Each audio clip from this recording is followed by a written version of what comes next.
And we should be live. All right. I see it Yep. on my other screen. Oh, wow. Okay. I'm not sure if I can watch this because it's like It's a little everything bit I do delayed. is, yeah, like a second or two behind. Yeah, I sort of have trouble watching it too, where I'm sort of like, why am I not moved? Oh, there we are. And gotta mute the sound, or otherwise that'll drive me crazy. Yeah. Do not think about that part. Caller, please turn off your radio. What am I doing? Okay. So, That out. That out. nobody in the chat yet, but that's okay. Um, all right, I have my what you been playing. Honestly, we set this up so last minute. Yeah, No one shows up. But yeah, and it'll get better as we yeah. continue with it. So.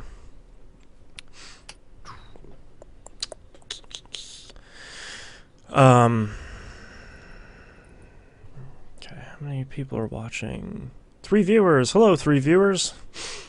Oh, For anybody that's starting, this is Picking Up the Pixels episode 16 for Monday.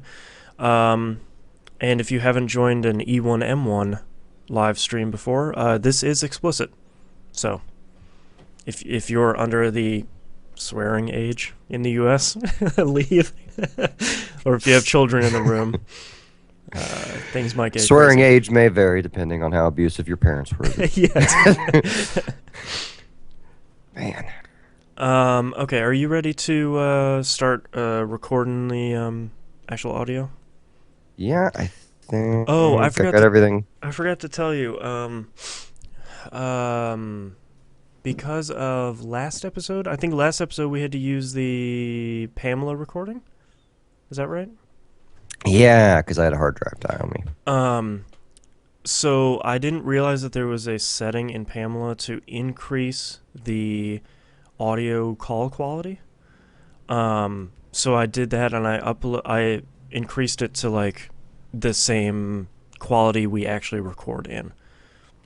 Oh, that's awesome. So if anything happens, it won't sound. It doesn't sound bad. It just sort of sounds a little bit like it was streamed on the internet.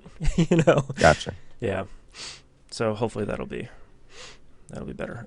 For those 3 people that are watching the live stream, go ahead and join and hop in the chat room. If you got questions or comments, I'll be reading them during the show, and I'll be interjecting them, just like we did last week on TVGP. And for those of you that do watch TVGP, we will be streaming it live tomorrow as well. And for those of you that are watching it archived, enjoy. You know, I got to tell you, I was really tempted to go buy a bunch of Doritos and Mountain Dew and stick them Yeah. behind me. See, you got a bunch of keyboards back there. You can just start setting them up there. Yeah, it'd be perfect. It'd Yep. be perfect. You gotta get that half-lidded look, where you're like, that's the real key. Yeah, poor. I feel really badly for that guy, because I think he typically does a lot of really good work. It's just, sometimes they catch you at your worst, and sometimes they catch you when you're making money. Well, and I think Giant Bomb made some real good points in that. Yeah. I mean, the dude's not like reviewing games and stuff. I mean, he's a host. He brings in people, and they have He's a personality. interesting. Yeah, he has real interesting conversations. Like I saw that interview with him and Reggie from Nintendo, and he kind of worked Reggie in that interview. Yeah, he really did. He kind of like called him out on the floor, where he's like, "Dude, what are you guys doing? Like, why are you messing stuff up? Like, why are you doing all this dumb shit? Like, just deal with the fans." And Reggie kind of came out looking okay on it, but I was glad that somebody sort of strapped on the sack and said, like, "Hey, you're not doing good stuff. Like, what's wrong?" Yeah, man. Yeah, well, and like I really enjoyed the final hours of Portal 2 and the final hours of Mass Effect 3. I haven't read the Mass Effect 3 one yet. It's really good because he takes you through all the Mass Effect games, and opens up. I guess he was the guy that Fox News had on about the Mass Effect 1 sex scene. Yeah, So, that whole sex box thing. Yeah, I I know, forgot he was seriously. on that. Seeing that side butt in that scene really kind of messed up my childhood. I mean, Yeah, so yeah. Had some blue side butt. yep, yep. But he had like a link to the Fox video and him on it and stuff. But Yeah. it's I don't know. They're really well done and well written. I don't know if he did the final hours of Tomb Raider or whatever it was, but I don't. I need him to do about games that I'm interested in, and I'm not really. I've never been a Tomb Raider fan, Yeah. and I'm so I'm excited not about this new Tomb Raider. I feel like it's like. an opportunity for them to like try something a little bit new. I agree, but And hopefully I it's want just to. like Uncharted 4. I'd be okay. I'd be okay with that. I'd be okay with that too. Yeah. But my position on it right now is to wait and hear what people like you are going to say about it when Yeah, you because pick it I've up. already I'm dumb enough that I just like pre-order. I pre-ordered like 10 games the other day because I was like, oh, I haven't pre-ordered the Stick of Truth. I haven't pre-ordered the Lightning Returns Final Fantasy 13. I haven't pre-ordered like Tomb Raider or any of this stuff. So See, I think Amazon probably hates me to a small degree because I pre-order everything and then I cancel it like a month beforehand. oh yeah, yeah. I do Like that way too much. once you start sort of getting down to it and your finances start settling, you're just sort of like I pre-ordered 5 games this week and I cannot afford 4 of them. Oh man, yeah. Ugh, I gotta beat things before I pre-order them. You know what? I'm in that same thing. I bought 7 games last, no, 8 games last week. Like, what am I doing to myself? How am I gonna do this? I felt stupid for getting Assassin's Creed 3 and freaking Zone of the Enders. It's just because I want the special editions too, Yeah, and I don't have time to play them right now. yeah. As you're about to find out, I'm too busy playing older games that I've already beaten. I'm upset with Amazon about my Zone of the Enders limited edition. They mangled it. Like one of the edges is really like Oh, bunched up, and that's an amazing special edition. I Especially that book that's in there. Man, that art book is awesome. Have you listened to the CD much? no, not yet. It like I think there's 8 tracks on it. It's taken a little while to grow on me. Is it like a remixed But CD or something? yeah, Oh, okay. Well, that could be but interesting. it's all like Japanese DJs, and Oh, they have their own version of uh, dubstep. Evidently, that doesn't like it's weird because it kind of has the dubstep bass, but nothing yeah. else like Weird. matches up with it, and it's not EQ'd the same, and it's I don't know. Hmm. There's one track on there that I really, really love because it has this really crazy bass line to it. Um, but the rest of the CD has taken a few days to grow on me. I still Hmm. think it's a neat soundtrack, but like the Zone of the Ender soundtrack is so good just by itself. Yeah. Um, like I'm kind of disappointed because there are some pretty epic things I think they could have done, Hmm. just even with the damn menu music for the first one. Yeah. Yeah. But Hmm. have you played your copy of that yet? By the way. Yeah. I started Zone of the Enders 2, and I got to I got to that cutscene. You know, it's my favorite cutscene in the game, and it's sort of upsetting that they sort of mangled it. But it's the one where Dingo, it's my favorite video game name ever, Dingo Egret. Um, he gets shot when he's on that space station by Newman, um, and like all those blood bubbles are floating all over the place. Like that's my favorite scene. I got to that point, and I was like, yay! But that's the only cutscene in the game that looks really rough. I don't know if it looked rough originally and like they just couldn't do anything with it, but all the rest of the cutscenes that they just sort of stretched out for the HD version look great. And the new opening looks amazing. Yeah. Even though it's See, like 20 minutes long. See, I was annoyed because I started with the first one because unlike you, I really like the first one too. Hmm. But I've actually except never played the for first one. I, playing through it now, the main kid sounds like he's kind of whiny, like Shinji is whiny. Yeah, I've heard he's very much Shinji. But I mean, it's kind of the exact same controls. I mean, Hmm. I didn't like the second game, like they added the shoot all the small objects with missiles function, Yeah, and they had better tutorials for the second one. But I like the was so Macross annoyed because function. yeah, I like beat the first boss, and then the game froze, Oh, and really? I 360 or don't PS3? 360. Wow. I've heard the PS3 And version has some problems, but not the 360 one. yeah, I actually went 360 on this once just because I knew you and Knobs were getting it, and I'd never played the multiplayer on part two, so Oh, I wonder if that works online. I hope so. Hmm. It's really when I played it back on the PS2 days, Knobs and I played it. It's really interesting because it doesn't split the screen. So you're looking at, let me try and get my hands here. Like you're looking at the screen like this, where one mech is here and one mech is here. And then, like, depending on who's winning, it sort of shifts the view. It's really weird, but it actually works really well. Hmm.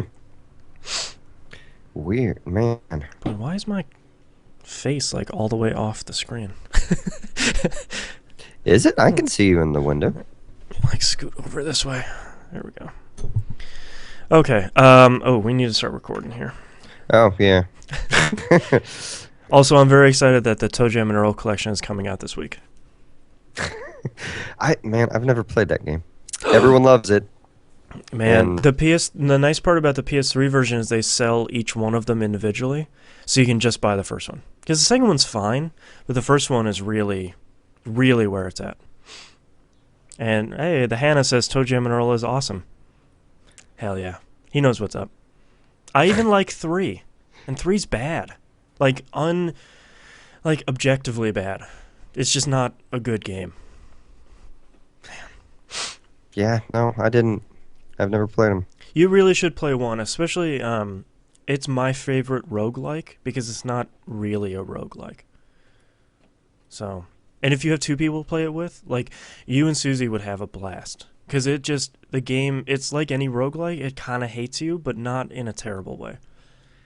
And roguelike's such a weird term because I mean, if a roguelike is a game where you die and that's it, then like virtually every Nintendo game is a Yeah. roguelike. Well, it's my understanding that roguelike is sort of a term where it does have permanent death, um, but it's also a game about randomization, where like the dungeon is randomized, and like the items Okay. are randomized. Like for example, in Toe Jam and Earl, so the main thing is you're two aliens that crash onto Earth, and you're looking for the pieces of your ship that are sort of scattered all across the planet. But you do it sort of, it's this weird like alternate Earth where you take an elevator up to like the next level of Earth. Like it's still a game, so it's weird. But like you're gaining experience, which seems to be a big thing in roguelikes too. And every time you level up, you get more health. Um, but you're picking up all these presents that Earthlings have left behind. And each one of those, you don't know what the present does until you open it. And then like once you know this like purple one with the yellow ribbon on it, that's rocket skates. So I know that forever now. Um, except there's also one called the randomizer in there, which is just a dick because when you never know what the randomizer is because it always randomizes your presence. So like you can pay this guy that's dressed in a carrot suit for some reason, like $3 to identify presents, but it's still God. It's such a great game, especially if you have two people play it because it's so difficult near the end of it, but it's so rewarding finding all these crazy presents, just being like, dude, I have Icarus wings. Get over here. We need to use these things and get to the elevator. Like it's just, and it's the music is fantastic. There's only like 4 tracks, but it's amazing. It's dumb. It's funny. I'm so excited. I'm so excited for more people to play it because I feel like it's as much as I love it. It's sort of a hidden gem on the Genesis catalog. You should do a live stream of it. I should. should do a live stream of it, and I will watch and make my purchasing decision then. There you go. Yeah, I should figure out how to do some sort of live stream with this. My problem right now is I have a capture card on this machine, but it is in the opposite spot in this house from my consoles. So I'd do it. Yeah, I could probably just lug my 360 over here, but I don't know. If I could only figure out a way to live stream Virtue's Last Reward, so I could ask people what I'm doing wrong. That game's tough. So we should actually start recording the audio. Yeah, we probably should, since now we're like 20 minutes in. Okay, for everybody watching the live stream, things are going to look a little bit weird here while I switch over to record the audio, but bear with us for a second. Hello? Yes. Oh, okay. Everybody. Sorry, I'm not used to the video because it's like, a few seconds behind, so your mouth is still moving. I'm like, oh, we lost audio. What happened? Yeah, it's weird. Okay, are you ready to record here? Yes. All right, starting in 3, 2, 1, record. Pants, pants, pants, pants. Oh, yeah. Yep. All right, now our stream's Wait, back. something went wrong. What? Why is this not, Do we need to stop? Damn. Yeah, we gotta do it again. Okay. Let me figure out. Take 2. Why? Oh, that's why. To help if I had the right channel set. Okay, try that again. All right, starting in 3, 2, 1, record. Pants, pants, pants, pants. Check, check, check. Yep. Alrighty. Okay, Got stream it. should be back to normal. There we go. Okay, I think I am ready if you are. Yeah, I have kind of a short list this month. I have 1, 2, 3, 4, 5, 6 games. So, for once, I think I have a. How many games do you have on yours? I think 3. Okay. I usually don't have more than you do. So. Well, my third one barely counts, so. Okay. The Hannah says, Musim, that's a sweet Gearbox hat. That is a sweet Gearbox hat. I got this sweet Gearbox hat at the Gearbox event in Dallas for Borderlands 2. It was the most amazing thing I've ever been to. Like, literally, like, we got a reserve ticket, and that was like $30, but you could have shown up for free. And they would have handed you a bag of swag. They would have given you this sweet Gearbox hat. This alien. What? Yeah. That's awesome. And, man, I forgot what else. Oh, right. This Borderlands 2 mouse. Ooh. And, or actually, I think the mouse was with a $30 package, but I don't know. It was so awesome. Like, if you had upgraded to the, like, I think the next step up was VIP, which was $150, and you would have gotten, like, a guaranteed game machine all day, and you would have gotten early access into all the events. And that one, they would have given you a signed, limited edition copy of the Borderlands 2 walkthrough book. Oh, I would have totally done that. It was. I am so glad they were located near us. Like, if you guys ever have a chance to go to a video game release party event like that, go. Yeah. Like, it is amazing. Like, I got to meet Cliffy B. He was there. Oh, wow. I am evidently about as tall as him, which makes me feel so short. But no, he is a real nice guy, and pretty much said all the video game events were like that. So, I mean, they had like DJ Jazzy Jeff. Fucking Fresh Prince, and who was it? They had this blues rock band from England. I forgot the name, but their music's in Borderlands 2. The one that does the intro song? Yeah. Yeah, I don't remember who they are. I think they have 2 tracks in it, but... Oh, really? That intro song is hot. Man.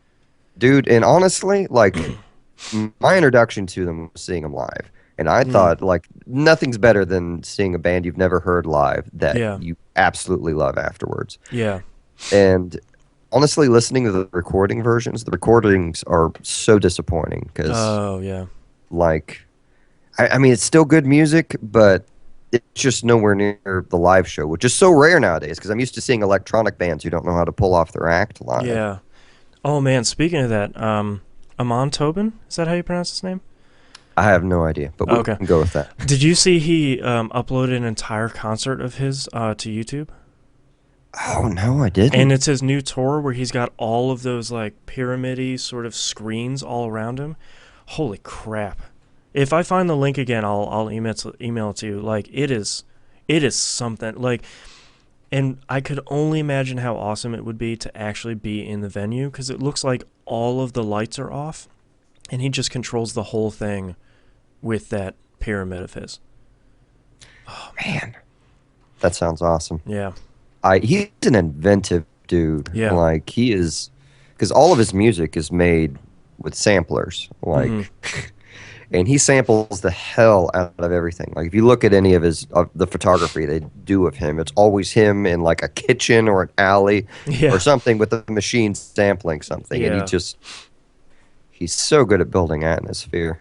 My favorite album of his is that Bricolage album. Yeah, That's the it's jazzy so one. good because it's like it starts off half jazz, half electronic, and kind of keeps flipping through the whole album. Oh god, Yeah, it's so good. it's that might be my favorite one. A lot of it just depends on what mood I'm in, because Yeah. I think it's super modified, the one with verbal on it. Mm. Because verbal's like a really cool track where if you haven't heard it, he takes a rapper and like cranks up the pitch and then slices it up Oh in this really really cool way. wow. That reminds me, I was actually listening. So I'm a huge Nine Inch Nails fan, as most people who know me probably know, and I'm actually wearing a shirt today. Um, I was listening to Fixed, which is my least favorite Nine Inch Nails anything of all time. Um, but I was listening to the very first remix on that album. I think it's Gave Up, and just listening to Coyle take his vocals in that song, and chop it in this tiny little bits and pieces, and then vary like the pitch on each one of these little pieces to try and rebuild the chorus is just outstanding. Well, and the crazy part, thinking about it, like Coil, I mean, they're such an old band. Like they Yeah. didn't do that with software. They didn't have a No. like when I cut something up, I have an audio file in front of me and I can zoom in and out. They have a piece of hardware Yeah. that they have to precisely sample into and Yeah. cut into. And Coils is kind of like I don't know. I don't honestly I don't like a ton of their music, but I really like the Snow Window Pane single they did. Hmm. And they're like technically they're like way way high in the talent tree. It's just Yeah. their stuff is so eclectic. It's difficult to get into. Oh yeah. I think probably they had an album with some other band called um, I always call them Elf, but it's ELPH, and I'm thinking they're meaning that to be um, a chemical name, Oh you yeah. know. But they have Coil versus Elf, and the first track on there is called Protection. That's pretty good, and it Hmm. actually has a beat and follows some form of song structure. Yeah. So, Okay, we should probably record here oh since yeah, we're just happy chatting here. I feels extra special with the video, and I've had a Yeah. lot of caffeine. Yeah. Okay. You ready? I am. All right. Starting in 3, 2, 1. Welcome back to another episode of Picking Up the Pixels RPG Love. I'm your host, Boston. Over there joining me is Musum. Yo. Want everybody to know that if you're listening to this after the fact, we are live streaming this on twitch.tv now. Both TVGP and PUP are going to be live streaming probably most of our episodes, unless we have some sort of vicious head wound. You can find it at twitch.tv/E1M1 network. No spaces. So come join us. It's the first Saturday of every month, typically. And join us, chat. We'll have a good old convo. But I don't think I have anything else to announce, so let's get into what you've been playing, Musum. So, with all these new games coming out, I decided to continue playing Skyrim endlessly.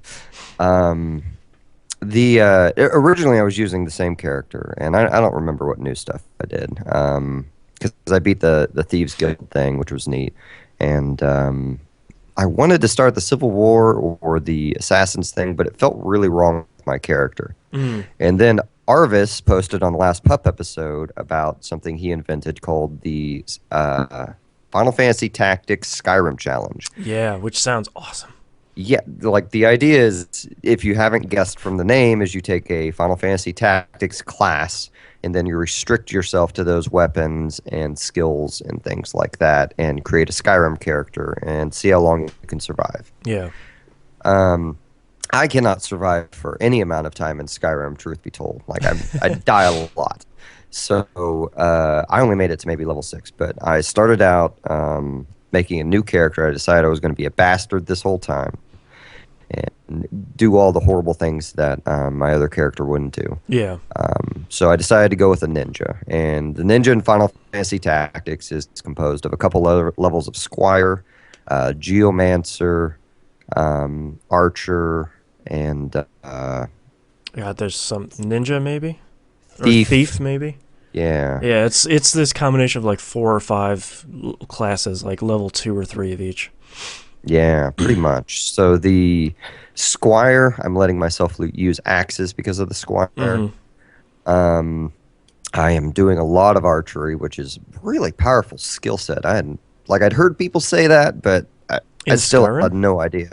Hmm. Yeah. Yeah, I hadn't used. Maybe if I start another character, I'll make an archery lady. Like if you get your is it infiltration? I'm thinking of another game. I think that's if you Mass get your Effect. sneak skill, the infiltrator. Yeah.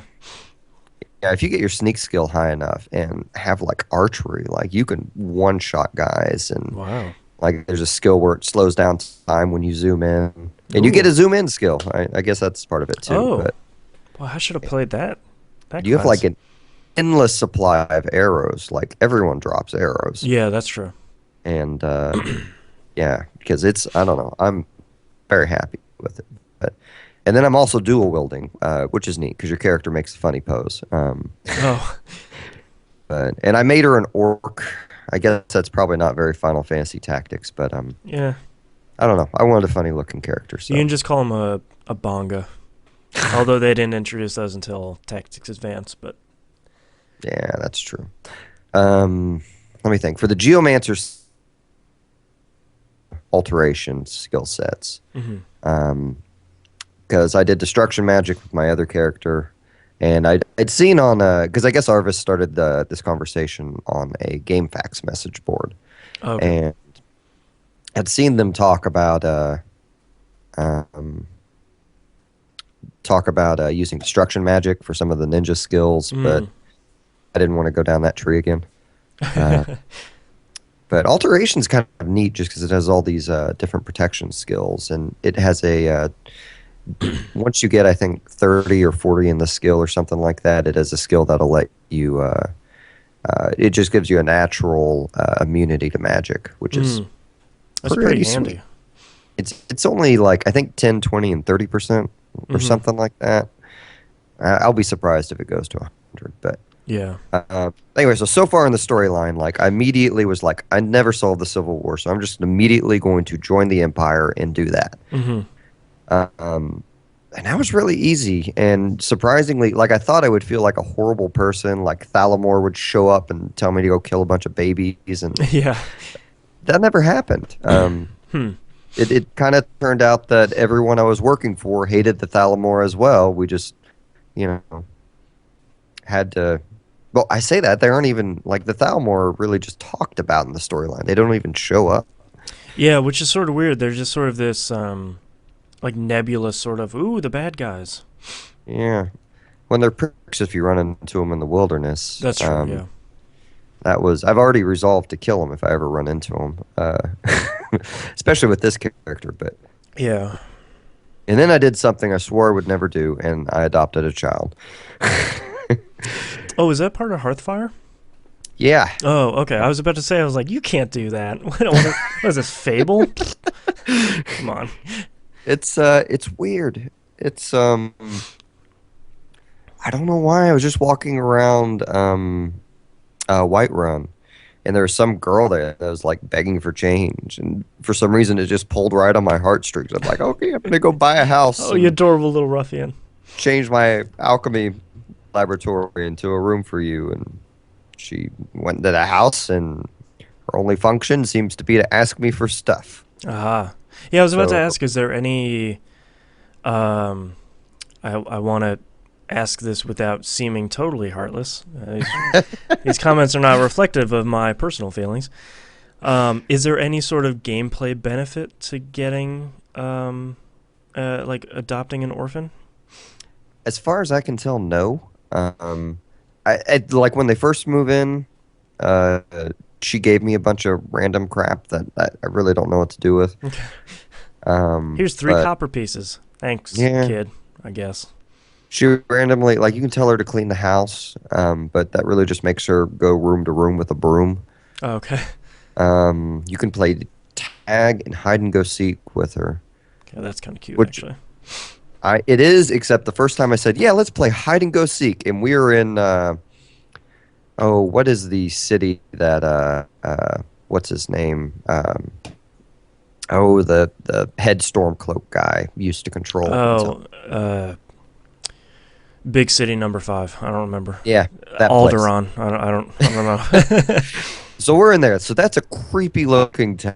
Yeah. There's murder on the loose there because I'd never solved that. In this game, I wound up doing it because of this situation. Hmm. Like, let's play hide and go seek. You hide first, and she runs out the front door, and I'm like, oh No. crap. Like it took me. It's funny because like I went out. I'm like, I don't know where to go. I don't know where to go. And then I realized it's a quest I can enable, and it'll take me straight to her. Ah, you cheater. So yeah, pretty much. I did that, and then went and solved the murder mystery thing, which I feel like I got the wrong guy, but I don't know. He's locked up. Yeah. Uh, the What else did I do in that? Oh, in my previous game character, something weird happened that was really unsettling. Because my previous character is married to Ayla from the Companions, and Okay. I don't remember like who that is anymore. she's I don't know, Oh, random from the werewolf companions. chick. Yeah, I married her too. I don't know Okay. why. I think it was the face markings. Did Yeah, it for me. yeah, yeah. Um, so I went to the house I made in that game, and like my freaking Thane or a note or something was there saying that this person had been kidnapped, Mm, and like then I had to go to a bandit camp and rescue her that's weird. because they demanded a I don't know, a thing for her and said they were gonna do with her what they will. Like they gave a rape impression in this note Oh, okay. without using that word. And Right. then I got there and she was just standing around in a cave. And I was She's like, just like, oh, hey, found me. yeah. Thanks. She's like, oh, hi, dear. It's good to see you. I'm like, What's what? wrong with What you? is this? I feel like it's that. Have you seen that live action joke Zelda video Yeah. on YouTube where like Link gets there and it's just like Zelda and Ganon casually like hanging out? Yeah, just like hanging out and chatting. It's like, and she was just sitting there. I'm like, that was that moment for me. Yeah. Yeah.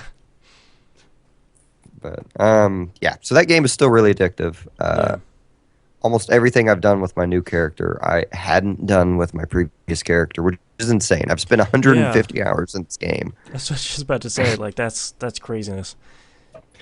But yeah, so that game's still really good, and I need to stop playing it for the sake of these podcasts. Let's see. I played a bit more Borderlands 2. Mm-hmm. I got to a major story moment where some stuff went down, and then it gave me like 10 new side quests, and I'm like, What was the quest name? Was it Where Angels Fear to Tread? I believe so, yes. Okay. So yes, stuff happens, and you're just like, what? And then they're like, oh, here's all these side quests. It's like, but Yeah. stuff's happening. Yeah. So I thought, okay, I'll just very quickly go to the side quest, and then I went to try and kill Dakina's mom, whatever that thing was called, and quickly got slaughtered. Yeah. And I'm not entirely sure how I'm going to beat that with my Zero character. Uh, I think my girlfriend and I honestly just got lucky on that thing. Um, it's tough either way.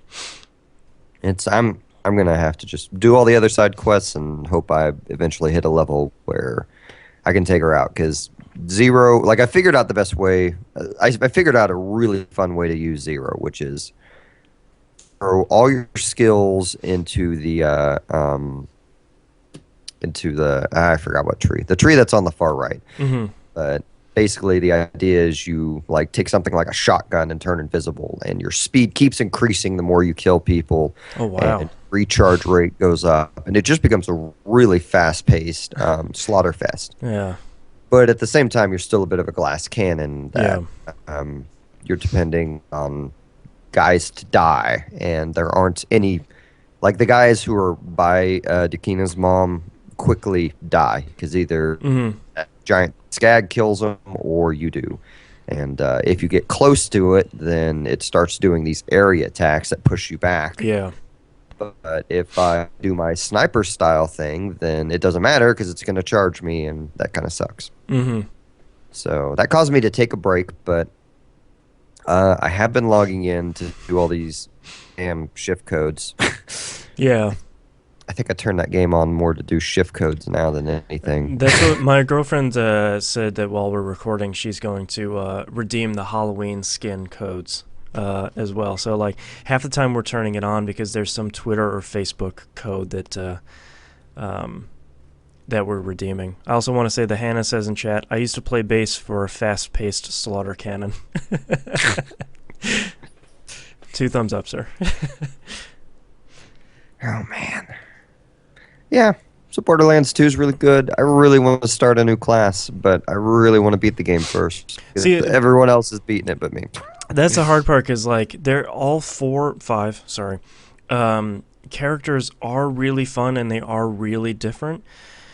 But it's really easy, and we did that, I think, as soon as we finished it the first time. I think my girlfriend and I started, like, 3 other additional characters. And it was sort of like, we haven't even started true Vault Hunter mode, which we have in the interim. But there's just almost too much to do in that game. It's a perfect game if you just want to play one game for a couple of months and not play anything else. Because there's just 5 characters, 2 playthroughs. I mean, crazy raid bosses. The new DLC is fantastic. It's not developed by Gearbox like most of the Borderlands 1 DLC. But I feel like they learned a lot of their lessons from the first game's DLC, and it's really big. There's a really huge world. The writing is exactly on par, and I think a little bit better than the writing in the proper Borderlands 2. Like the Scarlet, it's whatever, Captain Scarlet and her Pirate's Booty, I think it's called. There's a character in the town of Oasis. Everybody has died because there's no water, and everybody died of dehydration. And there's only one guy that's left in town, and he has strung up all these mannequins around town and put speakers in them, and he acts out their parts. So, like, if it's a woman, it's like this southern woman. If it's this dude, like, it's a real tough dude voice. But he never lets on that he's the one voicing those mannequins. He's just gone that insane. That's And awesome. the play between him and the mannequins and all this stuff is some of the best writing I've seen in Borderlands 2, totally. And the DLC ends sort of like you wanted Borderlands 1 to end. There's a really good boss fight that's pretty tough, and then there's a really good reward after that. And the ending of Borderlands 2 actually was really good. I obviously won't spoil it for anybody that hasn't been out nearly long enough. But I felt the ending was pretty good, and the final boss battle was actually really good and actually pretty challenging. So I feel like the best thing that happened to Borderlands 2 was they admitted that stuff went wrong with Borderlands 1. And they just made a hell of a great game. Did you see that video by oh, I forgot what it's called. Ask what you playing, Oh, what you playing, Ashley, Ash? Yeah. where they go to the Borderlands office and No. like, it's funny because the whole video, Ash is like, "Who could I blame for the ending of Borderlands One?" Which is even funnier because her husband wrote Borderlands 2 and she voiced Tiny Tina. Yeah, yeah, So it's it's sort awesome. of. Like, and they have a bunch of random guest stars, like, and it's all her ganging up with Gearbox staff to laugh at her brother. And then at the end, she punches Randy Pitchford in the balls. Nice. So also going real classy. Yeah, yeah, real classy. Obviously, classy show. Um, let's see. Um, well, other than that stuff, I my third one that's barely a mention is I bought a PS Vita, Oh, uh, yeah. the white Assassin's Creed one. Man, that thing, I saw somebody had that at work yesterday. That thing looks hot. I feel jealous because the black one looks like crap compared to the white one. Man. It's it's pretty nice. I'm trying to get in the camera for the people watching the TV, but Yeah. it so I went and installed Vagrant Story on it Yeah. and had a really funny experience with that because I was like, I Oh, just want no. to see if this works and what this looks like. So I skipped the intro and the demo, and then I got into the game, and then I'm like, okay, why is the item thing up? Why won't this go away? Why is the item thing? And like, probably spent, to my shame, like a half hour trying to figure out what I was doing. Like, restarted the game thinking, well, maybe it calibrated something, Mm-hmm. and like I'm holding the stick down so it thinks that it should be stuck in that. Right. And I finally got on a message board, and they're like, yeah, the back touchpad Oh, that's activates the right. item. Oh, I forgot about that. Damn So it, Sony. PSA, the back touchpad is your like L2 R2 buttons or something. Yeah, I forgot about that. Yeah, because that was always my question was like, especially for Vagrant Story, you really need like the L2 and the R2 for, I think it's like hot swapping stuff and getting access to things pretty quickly. But I was always wondering like, how are you going to do that? Because you can use both sticks now. Like, what's going. So, that's a good PSA. Yeah, yeah. It's kind of weird too because Vagrant Story uses the D-pad to move around instead of the stick, Oh, that's right. which Yeah. which kind of like it's weird because you use the D-pad to move around and then you use the right stick to control the camera. Mm-hmm. Like it's a weird assortment of buttons, but And it once you get into Vagrant Story, which hopefully you do, because it's a fantastic game, and I feel like there's enough resources out there now to sort of help a new player through Vagrant Story, because the beginning is the hardest part. It's a game that's meant to be played multiple times, and as such, it's not super super long. But starting the game at the beginning, the game doesn't explain to you anything. Like, oh, this weapon is getting weaker against humans because I'm using it to attack dragons. What? Why? Like that sort of thing. But like once you get into it, it's using the D-pad to move is actually really important because a lot of times you just want to move like one square, and you just like push the D-pad and you just move forward one square. Especially oh, when you start dealing with more things with traps and floating platforms and stuff. So gosh. I really hope you do play that because it's one of my best, one of my favorite PS1 games, hands down. I've heard a lot of positive things about it, and I did play it a long time ago. But the problem, the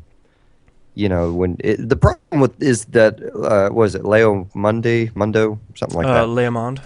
Leamond. That Yeah. place is huge, Yeah. and I left my save game where I was just in the middle of nowhere, and Yeah, I it's the could worst part not where for it's the like, life. where am I? What am I? Who am I again? Yeah, it's like if I go one direction, here's a giant crab I have to fight, and if I go the other direction, here's outdoors, and Yeah. I'm not sure which way's right. So, Well, and it but has probably the worst dungeon in a there are very few worse dungeons in RPGs, except for maybe Breath of Fire 3's desert, because that is just that part hates you. But they have that Wisp Forest or something like that. It's the one where if you exit out one entrance, you get teleported to another place, and then once you exit out there, you get teleported to another place. So like you have to almost map it, or just now thankfully find something on GameFAQs where it's like, go out this way, go out this way, go out this way. Okay, you're done. So. Oh man, yeah. So, quick question on the affinity stuff. Yes. Do you like? I think there's something like 6 different categories. Can you have a weapon like? Can I get a weapon that's good at dealing, or make a weapon that's good at dealing damage to humans and animals, or do I literally I have to have 6 separate weapons? So, yes and no, if I remember correctly. So there are, once you start getting into the later parts of the game, and your subsequent playthroughs, there are a couple of workshops that are really high level, and those will allow you to put different gems on your weapon that will be like, well, I have made this weapon have an affinity towards damaging humans, but I still want to use it to damage, animals or dragons or undead or something like that, all of which are sort of the opposite of humans.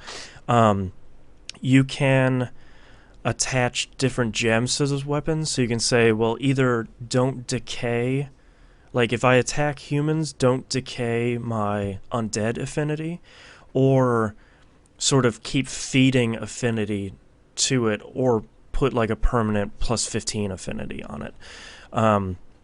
But the game doesn't really ever explain that, so it sort of takes a while to figure it out. It doesn't even really explain the affinities, which is really tough, where it's like, oh, I just attacked a bunch of humans. Now I really like this weapon because I've built it up, and my phantom points, the PP gauge is really high, but my durability is still really high, so I'm just doing crazy damage. But now I tried to attack an undead thing and I'm doing 1 damage. Like, what? Why? I just hit that dude for like 30. I don't understand. Like, even if I get my chain really high. So like there's so many systems in the game. It's really a true Matsuno game. There's so many really interesting systems happening in the game that they don't explain at all. So something that's really cool. I'm gonna hold this up for the camera for the people watching because I can. Like, let's see, is this? I don't know if you can. No, you can't really see the video that well on it. Well, it's hard for me too because I'm like looking at the thing and it's behind. But while you're in game at any point, you can go back to this screen. Yeah, like the Vita main screen. Yeah, and open up. Oh yeah, because they put the manuals in there. Yeah, is the manual good for that game? I don't even remember. It's a 30-page manual. Oh, okay.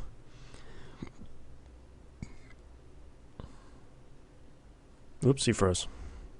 Oh no.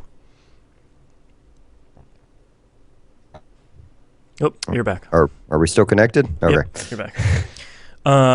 Yeah, I don't remember even reading the manual maybe more than once or twice. But I feel like there's actually a lot of really good resources online now for Vagrant Story. I'd really recommend reading. I think there's one good one on GameFAQs, or there's probably a good one on NeoGAF, where it's sort of like, it asks the question, hey, I'm starting to play Vagrant Story for the first time. What the hell do I do?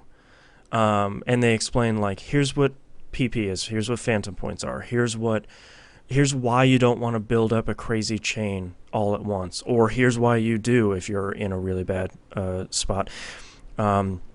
And also, if you do get to the final boss in that game, please, Lord in heaven, read a guide. He is impossible to defeat without either over leveling, which is a really bad idea, or a specific loadout that will stop like a one-shot kill. So, because if not, you'll just keep banging your head against that boss and just be like, he flies and then he shoots me with this like laser thing and I die instantly every time. I don't understand. So yeah, that sounds frustrating. Yeah. Man, encountering that, God. And this game came out in like what, the 90s? Something like that, yeah. I cannot imagine like attempting a boss like that, not figuring it out, and not having an internet to go to. Well, this is actually the reason I'm a big fan of Dave Halverson. He writes a bunch of strategy guides. I actually really like his strategy guides because of this guide. I bought it with the game, either when I bought the game or because I was having problems. I picked it up, and the reason why I really respect his guides is for this guide alone, because he wrote this whole strategy about the final boss. But what was the best part is he never showed a picture of the final boss. Like sometimes you'll get to these guides and you'll be flipping through it and you'll be like, "Oh, this is really cool." Like just and you'll land on a boss and it's got this huge big picture of them with like concept art and stuff, and it goes, "You're fighting Sephiroth here." Boom. Oh, he's the final boss. Okay. And like Yeah. it's that, or like opening the Persona 4 art book that came with it, and it's like, "Oh, this person has a persona. Okay, I guess they're in my party." Or like, "Oh, that's the final boss." Okay, Yeah, that's great. I learned from my Persona 3 art book never to look Yeah, at the art books until you beat the I game. learned the hard way too. I flipped that open. I was like, "Oh, okay, great." Yeah, you're like, okay, that makes sense. They'd want to show you the art, but man, maybe a warning or something next time. Yeah. The Uh, Hannah in the chat brings up a really good point. He said, "That's my biggest issue with some of the more highly regarded JRPGs. Some of them give you no direction or instructions, especially some SMT games like Nocturne." Um, I feel like yeah, a lot of times that's a really good point. I feel like there's a really good resource out there that needs to be made where it's like, hey, I want to play this older game. Maybe first off, why is it well regarded? Why is it sort of popular, and then sort of try and put the game into like trying to help you through playing an older game, because like I want to play Earthbound, but that game is really tough to get into at the beginning because it's a victim of its time and its place. It's very much a Super NES Japanese developed RPG where they just kind of dump you into the game and expect you to know, oh, I need to read the manual, which nobody's going to have, or that you sort of know what JRPGs did during those couple of years. So oh, I probably need to go over to this place. I probably need to, you know, do this sort of thing. But I feel like there's a resource that needs to be made out there for, hey, I want to play SMT Nocturne. Why is it famous? What's the pedigree of the series? Like, what should I expect going in? And then how the hell do I get started in this game? I, How do I get down the critical path? well, I think it's partly a design mentality too, with a lot of Japanese games. Mm-hmm. Because I'm honestly fairly convinced the official Shimogami Tensei series, which Mm-hmm. officially doesn't include the Persona games, Right. even though they use That's an a Atlas ton of the USA same thing. resources. Yeah, Yeah. but I'm pretty sure they pride themselves on not giving you enough information. Like, Yeah. especially when you consider something like Nocturne, where you have a situation where one, the fiends in the old games are reputed to be the most devastating, hardest enemies. So, as an American going in, where none of the old games have been released here, Mm-hmm. like you don't understand the significance of that unless you've read the interview in the back of the uh, strategy guide. Yeah. And then to top that off, like the way they did, Nocturne has you have your main character, and then you summon your demons for your party. Mm-hmm. Um, and the main character is the skill set they can gain through Magatama, however you say that word. But the thing is you don't know, like if you're playing without a strategy guide, you don't know what skills are going to be available to you, Yeah. and they don't let you like once you replace a skill out of your 6 skills with another one, it's gone forever. Like Oh, wow. it is completely gone. Like granted, there will be a second playthrough, so you have another chance, but you don't know what you're going to get, and you don't know Yeah. what the new one's going to do, and you don't know if you're really going to want it. And thankfully, they've fixed that in different games as it's been going forward. Like Yeah. Digital Devil Saga uses a similar system as Nocturne, except you have a database of skills that as you unlock them, you can go back and choose them again. Yeah. Um, And I feel like that's what makes it really tough. Like, to be clear, for everybody that's listening and watching, emulation when it involves piracy is illegal and is wrong. But what's really tough is when you look at, like let's use Earthbound as another example. You're not finding a copy of Earthbound in a condition that you probably really want unless you're going to drop 200 bills. And so when you don't have the strategy guide, when you don't have the instructions, it makes it really tough, especially with RPGs. Like if you're looking for a copy of ToeJam and Earl for the Sega Genesis, you can find that pretty easily. But if you're looking for a copy of Shining Force 1 for the Sega Genesis, it's not you can't. I mean, a lot of these things you can't find anymore. So if you want to go back and you want to play a JRPG, or even some Western RPGs, it's going to be tough to play it with all the resources available to you. Whether it's a strategy guide or whether it's a instruction manual, because you can't. Yeah. The Hannah actually brings up a good point here. Maybe Double Jump Books, the guys who made the Nocturne, Castlevania, Aria of Sorrow strategy guides in the small form factor, which I love that company. They make amazing strategy guides, and they make them in a size that is about the size of a DVD case, so you can like put it in your shelf next to the game. He says maybe they should do retro guides / manuals. That would be amazing, Yeah. but I think that company barely stays afloat. Yeah. Yeah. Because I remember they had the advertisement where they were going to do the Persona 1 Mm-hmm. strategy guide, and then it was canceled. And if you go to their website is like, It's rough. it's kind of, yeah, it's sad. Yeah. Like, you get the impression that these guys want to do more and can't for some Yeah. reason or another. Like, they're my favorite strategy guides out of all the Yeah. companies. And But because maybe they then take the tack of not making like a physical book, but maybe making not only a PDF, but also like Double Jump Books app for iOS and Android, and then putting strategy guides in there. Like I'm gonna spend $2 on a strategy guide for Earthbound, and it's maybe not the best. Maybe it's not the best walkthrough, or maybe it's like an introduction guide where it's sort of like, here's the highlights of the game, here's that sort of thing, and you'll have it on your phone or your iPad or your Kindle Fire or whatever while you're playing this game. So I feel like somebody could make a neat resource about that, to get people to into playing some of these JRPGs without having to really like go to NeoGAF or go to some forum where it's like, oh, you want to, or like something awful where it's like somebody has written a guide about like, oh, you want to start playing this game?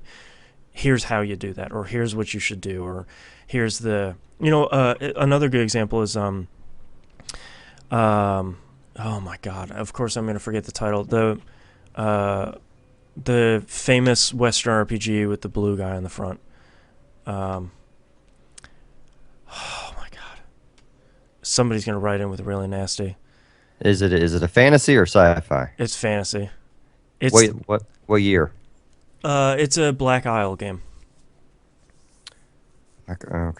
Oh, Torment. Yes, Planescape Torment. Thank you. um, like there is a correct way to play that game. Like there's a correct way to get the most out of the game, to put all of your skills in, put this many points in this skill, put this many points in this skill. And it's sort of, it can be a little bit tough to get that info when you're trying to dive into the game. So it'd be great if the resource was like, you want to get the most out of this game because you're playing an older game and you're not going to play it more than once. Do these things and you'll find out why this game is so well revered. So, Yeah, I really want to go back to that game, but I figure this Baldur's Gate thing is going to be determining on whether I start revisiting these Infinite. Well, and hopefully if those games do well, then they would do Planescape Torment again. Yeah. It's I wonder who holds the rights to that. Oh Oh God, well. who even knows? Anyway, Anyway. So that was a huge tangent. Do you have anything else that you've been playing? That is it for me. All right. We already talked about Borderlands 2 and the DLC. Um, and I played more Tales of the Abyss. I've been really trying to wrap up that game because I got in a copy of Tales of Grace's F, and I'm sort of itching to turn on the PS3 and start playing that game. But I've been really critical pathing Tales of the Abyss. And I got to a dungeon that I really hate, and it does one of those horrible things that seemingly every JRPG does, where you're in a dungeon and you're trying to solve a puzzle, and there are random battles everywhere. And I wrote down the Megiora Highlands. I don't know if they've ever actually pronounced it.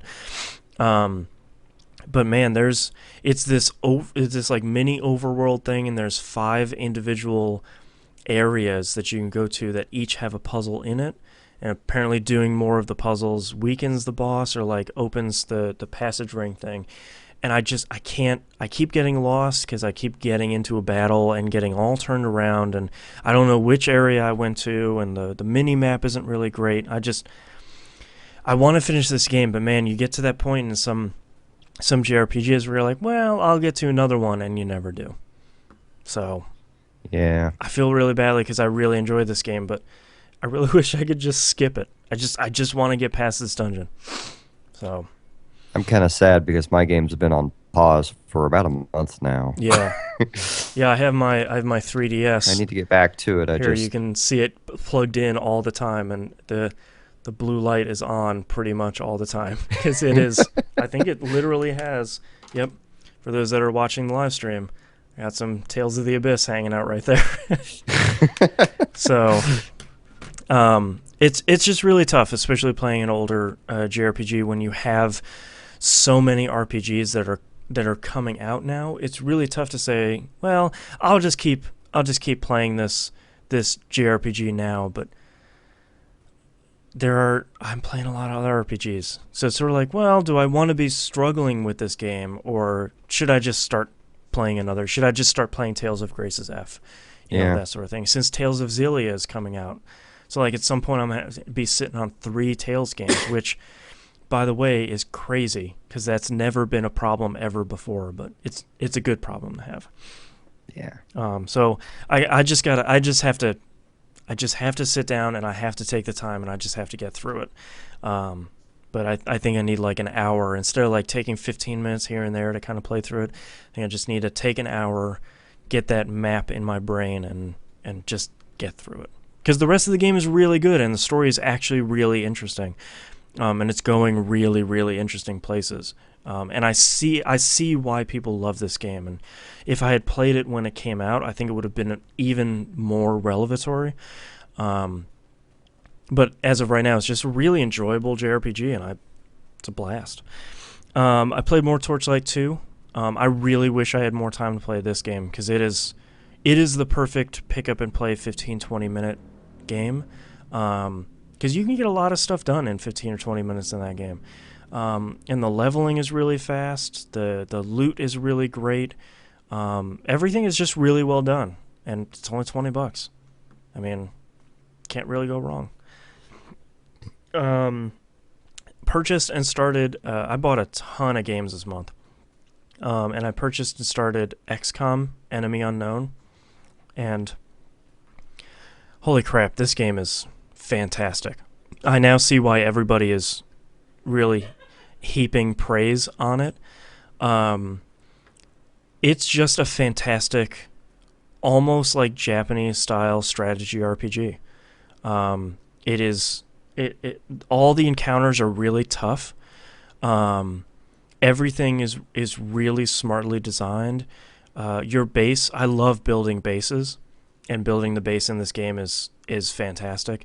And I feel like they figured out how to do a strategy games tutorial really well. The tutorial is probably about an hour or so, maybe an hour and a half, but it never feels like it's tutorializing you. It feels like it's just sort of holding your hand as you go through the normal stuff you would do while you're starting the game, like sort of suggesting missions to you and sort of throwing up stuff that you would normally do, and sort of giving you kind of giving you a helping hand while you're going through the beginning of it. And it is just, it's fantastic. And it's sort of scary, not in like the boo horror sort of way, but in the sort of way of, I'm not playing Iron Man mode, which is it's saving all the time, so you can never go back. Like, you can't reload a mission to say like, God, 4 of my dudes died. I probably should do that better next time.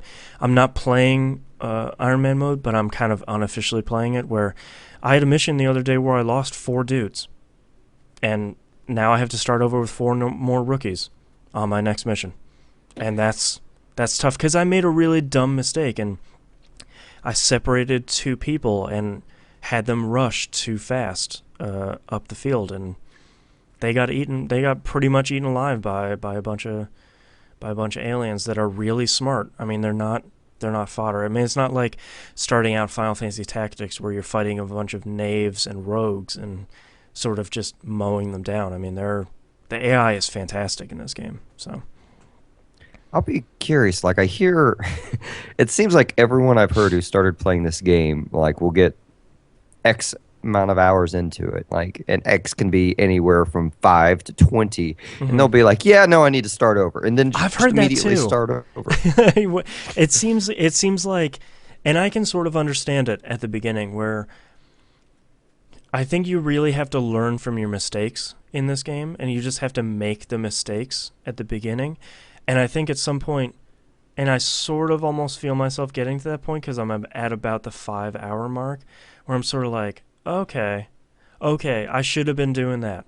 Okay, well, maybe I should restart to do that from the beginning. That sort of thing. But I'm gonna try and stick it out and see if I can salvage it. I'm not doing that poorly, but I got to a story mission that's labeled very hard, and yeah, that mission is not messing around. So I don't know if it's supposed to be that hard or if I'm just woefully unprepared, but I don't know. I love the difficulty on it. I love that it's fair. If you make dumb choices, the game is going to punish you, and the game is going to kill your guys, and not feel badly about it. Well, even the old Game Boy Advance XCOM game was just like really super super hard. Mm-hmm. Like, and I mean, it was almost to a point where, like, I won't say that you have to make exact moves on certain missions to get everyone out alive, but it's very tightly knit strategy in it. Yeah. And from what I've seen of a lot of the videos, it's similar stuff in that you can have guys kind of watching out for corners for someone to run by. Yeah. I think I heard Yahtzee the other day compare it to Valkyria Chronicles. Yeah. Except obviously more difficult, but like, Yeah. Well, and it does do that cool thing that I liked that Valkyria Chronicles did, where you can sort of hunker down, and anybody that runs past you, you can take a couple of pot shots at them while they're running. Like, that's the one thing I loved in Valkyria Chronicles, because it made it seem more realistic. Like, in real battle, I would have to assume, because I've never been out in a gunfight, thankfully. I would have to assume that when enemy forces are moving, you're not just like gonna be like, okay, I'm gonna let them get to where they are. You're just gonna be like, purr, purr, purr, purr, sort of shooting them. yeah. And I really, I like how that feels, and it feels like it's more difficult than Valkyria Chronicles was. At least it's more even in its difficulty. But I feel like it's fair in its difficulty. It's not anything to the level of Dark Souls or Demon Souls. I never felt like the game was unfair, but I felt like it was challenging and sort of brutal. This game is a little bit less so, but it's not going to let you make dumb mistakes. You're not going to be able to do that. So I've been hankering for a strategy RPG, and I think this is really fitting that bill for me right now. Well, truth be told, there are nowhere near enough sci-fi strategy RPGs. No, I I mean, mean, what is it other than XCOM? I, Um, I, I There don't might know. not Like be all the any. Final Fantasy stuff goes completely medieval. I mean, you're Yeah, lucky if you get someone with a gun. yeah, Um, yeah. Especially for the strategy ones, because I mean the mainline Final Fantasy games have always sort of mixed fantasy and and technology, especially with like Final Fantasy 13, which is mostly technology. But you're right, when you start going towards the tactics series, it's mostly medieval fantasy, that sort of low fantasy sort of stuff. yeah. I mean, I don't know. I got a bunch of I mean, I guess there are a bunch of Gundam Tactics games that we'll never see over here. Yeah, that's the But hard part about Gundam. Like and some of those really great Atlas developed like mecha strategy RPGs is there's no way, there's way too many companies that own the rights here in North America that would ever come out. there is a Front Mission. Oh, Um, that's true. That's a good. Although its that's quality has sort of been waning lately. Yeah. Well, it hasn't been. I don't. I say that it's never really been popular in America. I'm amazed they keep No, releasing them. Front Mission 1, 2, and 3 were really good though. Yeah, like Front Mission 3, I think is the one most people know, or maybe it's Yeah, 4. I think you can play that on your Vita now. 3 for the PS1. And that one's supposedly the best one, but it Yeah. doesn't have. Man, honestly, I'd like to see Front Mission with a lot of the XCOM upgrades of watching a corner, Mm-hmm. and different things like that. But I don't know. For the Front Mission games do some pretty awesome things too. But Yeah. Especially with they like aren't. outfitting your Wanzer, however you pronounce it. Oh, God, there goes my life. Whenever I, Yeah. Ooh, I have new rocket pods. 2 hours gone. yeah, it's pretty much just like, okay, how can I distribute the proper weight with these parts Yeah. and be able to use, yeah. Yeah. Oh man, Um. yeah. I really want to play XCOM, but I can't justify the purchase at this point. So I'm hoping to pick it up for PC with a Steam Christmas sale. Yeah. Either like a Black Friday or Christmas sale, because it's gonna go on sale, and it'll be like 30, $40, and I mean for Well, getting a great game for cheaper, you can't really go wrong. I gotta beat a couple of games before I can even Yeah. justify paying like $20 or $30. But like a $10, $20 range, I think would sell me because I'd be like, Mm-hmm. well, it's gonna eventually go down to that anyway. So if I buy this now and don't play it for half a year, then You won't feel so badly. yeah, Yeah. exactly.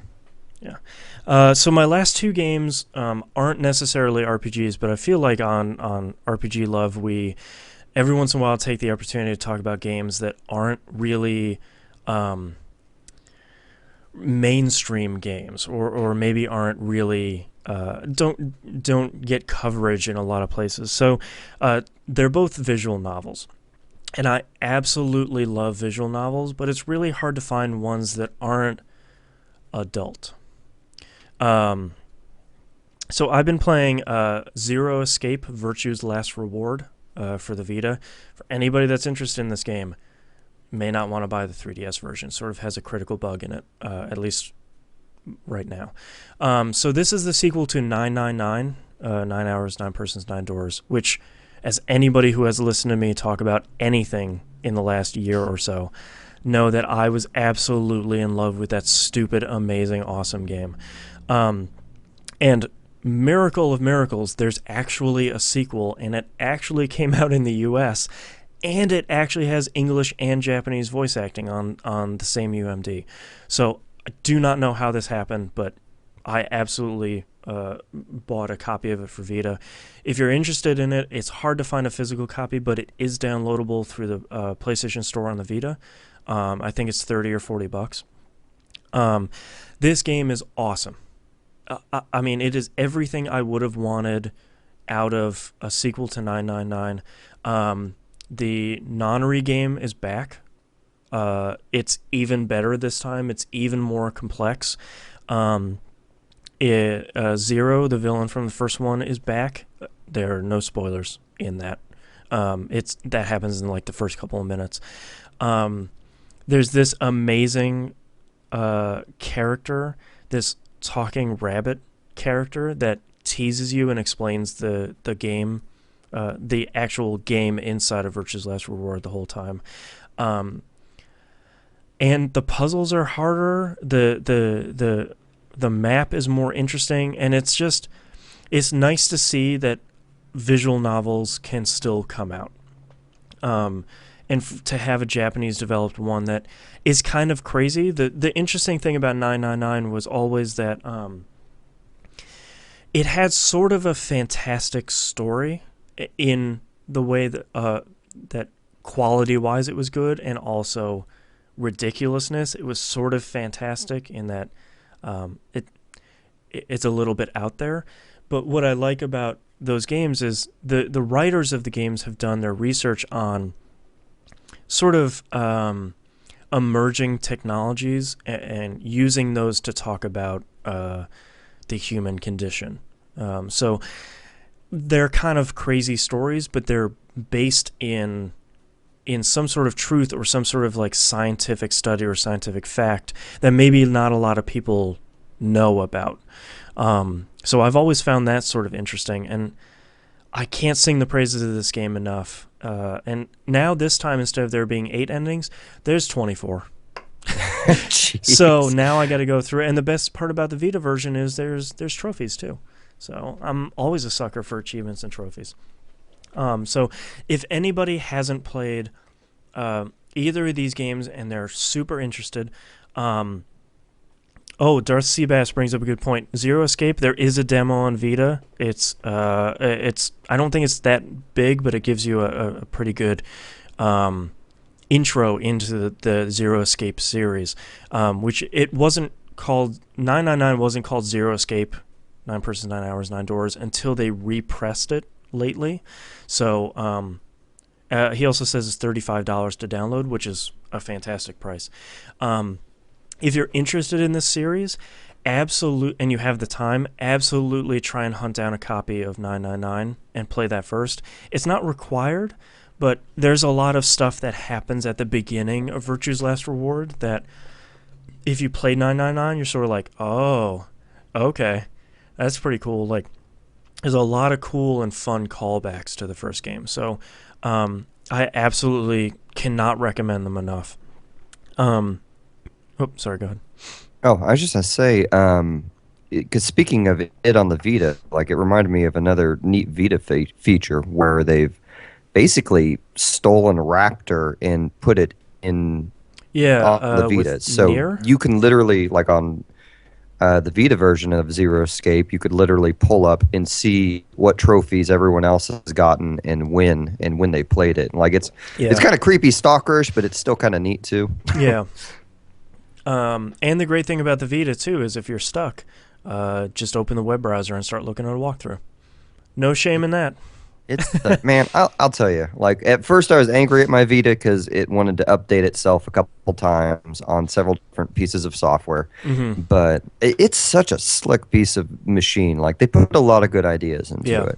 They really took, I think, what they learned with the PSP and sort of some of the mistakes they've made with the PS3, like love it or hate it, the XMB, once you start feeding a lot of content into it, sort of gets a little bit hard to navigate. It's really cool and I love it, but it sort of becomes more difficult. And I feel like they took a lot of lessons from both of those platforms and from smartphone stuff, like tapping and holding on stuff to click it and drag it and delete it.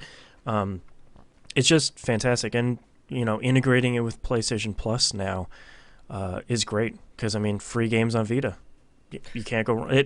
It makes PlayStation Plus was already a no-brainer if you have a PS3 because you got free games and you got discounts on all these games that you were probably going to buy anyway. But now free games on Vita and PS3 at the same time for the same monthly price, like I don't know why you wouldn't. Yeah, and I got to tell you, I hope the freaking $100 memory card goes on sale this holiday. Yeah, that is just Amazon. Don't fail me. Like, give me like $50. I'd even pay $50 for an overpriced 32 gig.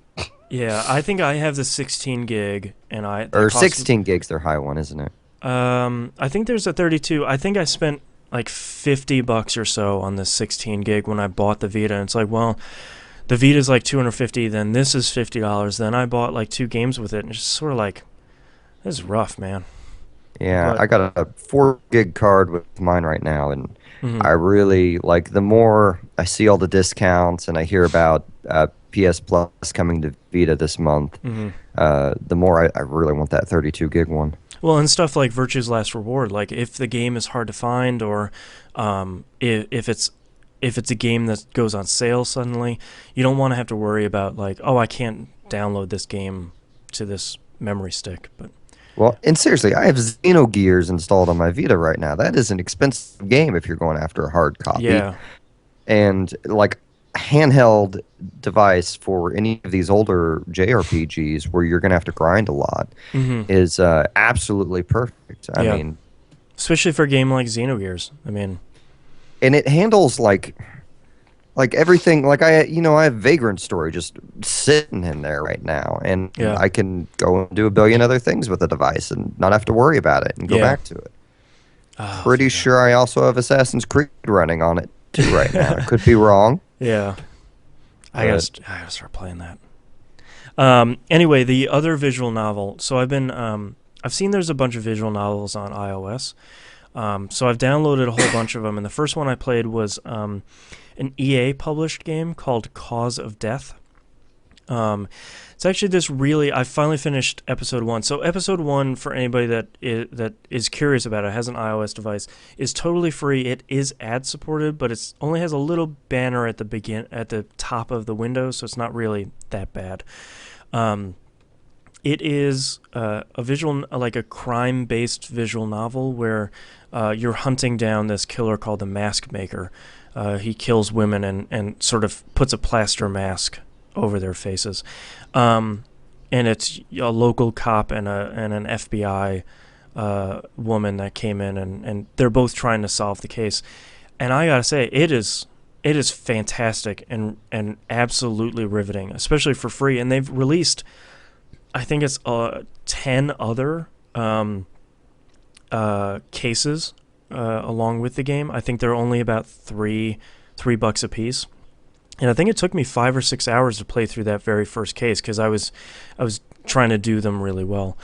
And they keep coming out with new cases every month, and it's fantastic. I mean, the writing is okay, the art is pretty good, but just being able to have a visual novel like that on the go is incredibly worthwhile, and it's a blast. I can't recommend it enough. So that's Cause of Death for iOS. First one's free, so you can't really go wrong with that. I don't know if it's on Android or not. I didn't have a chance to look it up, but um, you know, I don't get to talk about visual novels that much, and having an avalanche of visual novels is pretty good. So go check out both of those, and go buy 999 if you haven't. It's great, and the writing is pretty okay. It's better in Virtue's Last Reward, and the voice acting is fantastic too. But that's all the games I've been playing. So let's take a break. okay. I need to get my bargain bin pick now. Yeah, my coffee wore off. I'm still twitchy, but it wore off. So I'm gonna go get more coffee. Okay, I'll I'm be gonna back. try and see if I can make your Skype window bigger here. Oh, maybe not. Ooh. Ooh. Wow, man.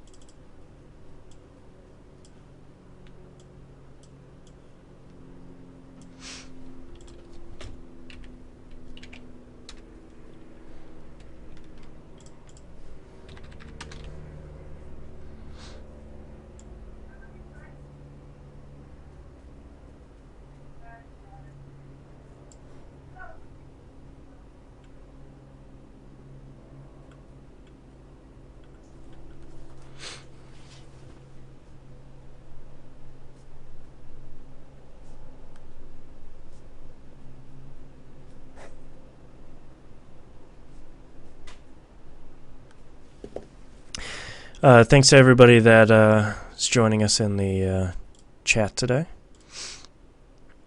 Greatly appreciate you guys taking time out of your busy day to come chat with us. Watch this watch me record my crazy shows. We will be live streaming TVGP tomorrow at about, it's 1 p.m. Pacific and 4 p.m. Eastern. So whatever time zone that is for you, we'll be starting around that time. And PUP records typically the first Saturday of every month at about 1 noon Pacific. So that's 3 Eastern. I'll have to start a calendar for this stuff, I guess.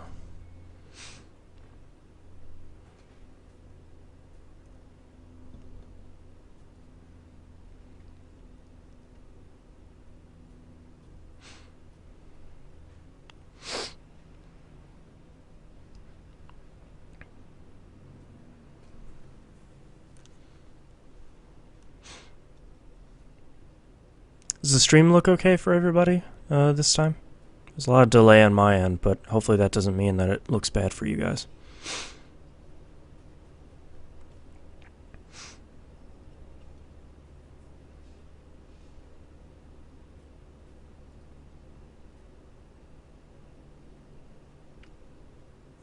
Cool, thanks.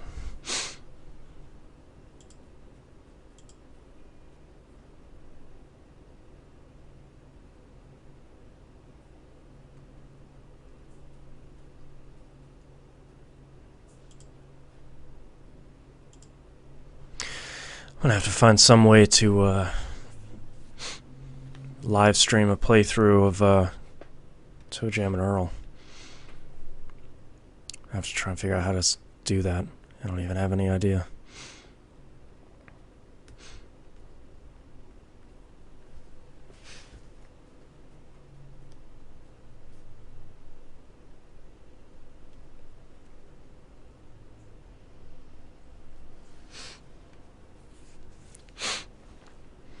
Oh man, Hannah, if you've never finished the original Toe Jam and Earl, I really hope they do have a good save system for it, like they put in the PC version. If you never finished the original, the last level is super weird. When you go back to Funkatron, I think is the planet name. When you go back there, it is weird.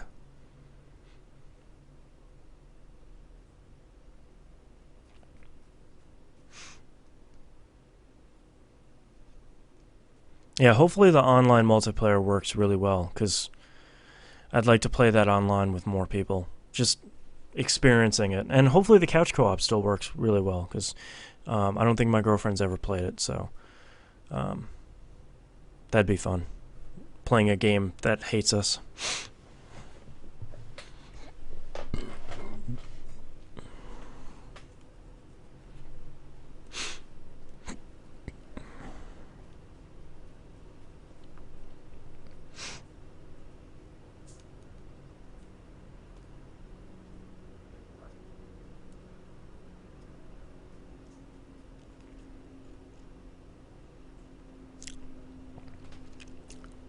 The Hannah says, hopefully both multiplayer modes do the split screen when you're in separate areas. I hope so too. I kind of like that. I like not only being able to see your partner on the map when you pull it up, I also like being able to see what sort of crazy stuff your partner has managed to get themselves into when they're off wandering. Especially trying to watch somebody sneak up on Santa and watching them really screw it up each and every time. I really like that. Musin, we're just talking about multiplayer modes in Toe Jam and Earl, because they wrote in or patched in or somehow got it to work for online multiplayer for Toe Jam and Earl. So we're talking about when you play couch co-op, the screen splits in the middle, and then you can see each person's sort of area where they're wandering around. And it's always sort of been an interesting part in the game, watching your partner just get effed on the top screen or bottom screen. Like if they run into a nerd herd or one of those. There's this awesome roving band of ducks or geese that shoot tomatoes out of a rocket launcher at you. They're wearing like classic World War One helmets. There's another great example of a game that would be really tough without an instruction manual, because there's so many great jokes in the instruction manual for the first ToeJam and Earl. Like, you would never know that the roving band of nerds is called a nerd herd, and then they have like a fake Latin description for them underneath it.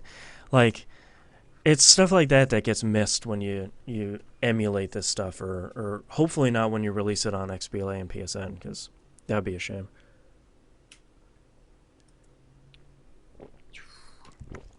But I do have a bargain bin pick now. Okay.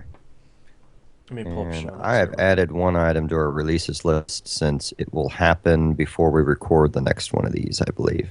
Or no, it won't. Shoot, the first is a Saturday. Never mind. Eliminated. Oh, yeah. Never mind.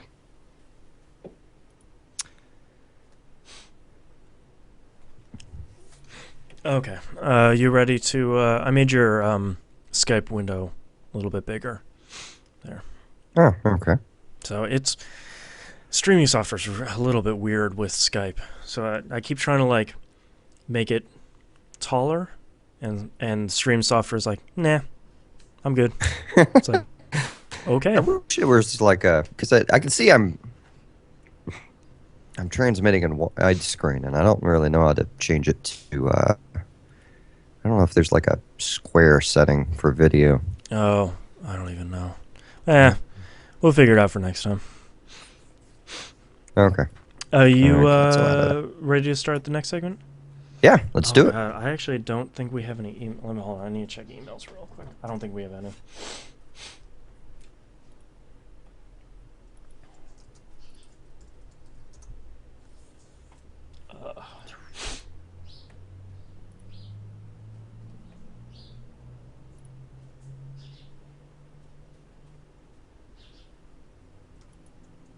Okay, no emails this time. I don't think we have any tweets either.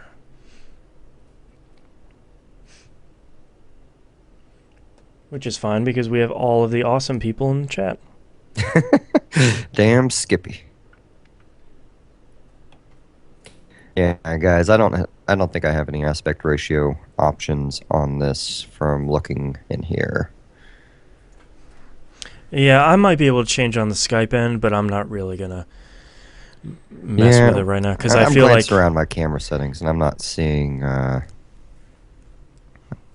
anything that would let me do that. Yeah. Skype doesn't. I don't know. It doesn't That's matter all right. that much, does it? I can control it on my end eventually because I can capture a portion of my screen. So I can always cut out a square out of your Skype thing and make that bigger, but Well, in this way, I get to look like a hoity-toity musician with all my keyboards. So. yeah. Luke. Let me go grab my guitars and get I'm those in my too. studio. All right, you ready? Yes. Okay. Starting in 3, 2, 1. Let's talk RPG releases for November 2012. First up, Mass Effect Trilogy coming out for 360 and I think PC at the same time. I actually don't know when the PC version comes out. Now that you've said that, I don't. Maybe they haven't announced it. Weird. No, I think it's just PS3, 360, and then something. Yeah, I think it's just PS3 and 360. Anywho, for the 360, it's coming in on the 6th. Do your homework, everybody, before you buy this game. The DLC inclusion stuff is just all over the place. And, you know, for the 360, it might even be cheaper to just buy the 3 games separately and then download all the DLC after the fact. I don't know. It is just messed up. I think it is retailing for $60. So I would imagine for 360, you could just get older versions of the games and spend less money. Yeah, by the time the you other get to Mass Effect platforms 3, maybe it'll be not. cheaper. I know the PS3 version they did announced that they're including the same version they printed in with the trilogy, so you'll have Lair of the Shadow Broker and all Nice. that. Good, good, good. And then you'll be able to play Mass Effect 1 on the PS3 for the first time, which is not a bad game. A little rough, but still good. Ragnarok Tactics coming out for the PSP on the 6th. I don't know too much about this game, but what I was looking at, I'm pretty interested. Speaking of a lack of strategy games, hopefully this is another quality one. Paper Mario Sticker Star coming out for the 3DS on the 11th. Super pumped about that one. I like another game to play on my 3DS, and I like the Paper Mario games. And hopefully it seems like it's a little bit lighter on the RPG stuff this time, but it seems like it still has the same classic battle system. So, fingers crossed. Mass Effect 3 comes out for the Wii U on the 13th. Also remembered that the Wii U comes out this month. So you can get Mass Effect 3 for it. I don't know what sort of Wii U features they have planned for the screen. I have seen very little about this game for the Wii U. So here's the thing, though, is I'm willing to bet if they're gonna release Mass Effect 1 and 2 on the PS3, I wouldn't be surprised if within a year or so we saw the Mass Effect trilogy on Wii U as well. So that'd be nice.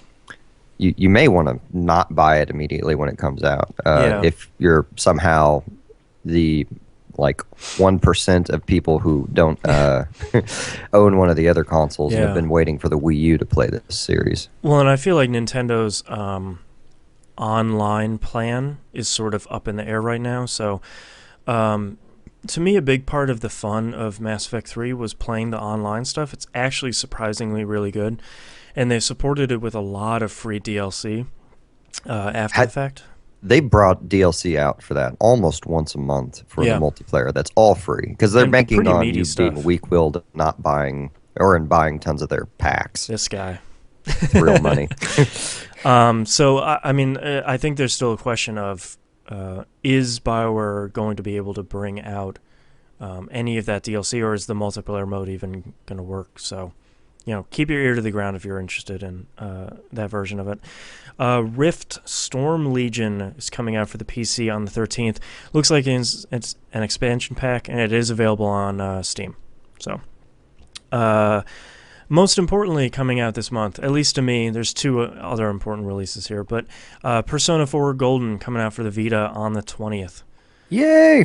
Oh, so excited. I can't wait to play. I mean, just looking at the stuff, looking at the videos they've released, looking at the screenshots they've released, I got to get back into that world, especially with all the extra stuff. I still am really worried about Chie's new voice actress. I feel like it's sort of missing the mark on what made Chie great on the original version. Still trying to go in with an open mind, but I feel she was my favorite character in Persona 4, and I feel like this voice actress is sort of missing it a little bit, but I understand that stuff happens, and when you have 60% more voice acting in your game, you sort of can't half-ass it. You can't do like with Persona 3 Portable, where you record a couple new lines that say her instead of him, and then, yay, put the game out. But either way, Persona 4 is a great game, and them putting more stuff into it just means there's more of a great game to play. So you really can't look a gift horse in the mouth. Yeah, now that I have my Vita, I'm ready for a game that I want to be addicted to on it.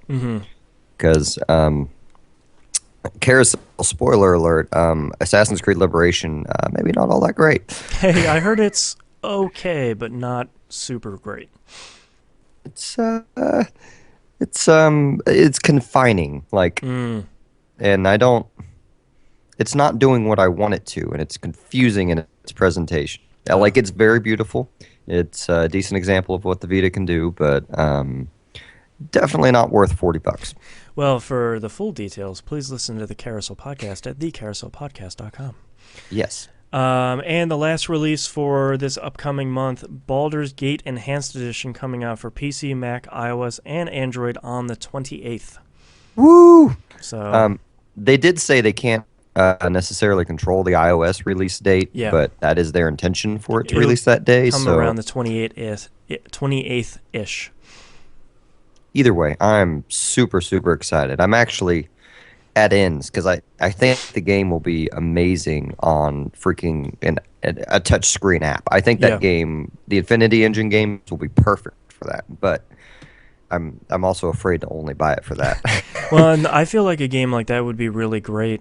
To like lay around in bed at the end of the day, and it's like I got like an hour. I can read a book. I can play some sort of game, or I'll just sit here and play Baldur's Gate. That sounds I'm, like a pretty good deal.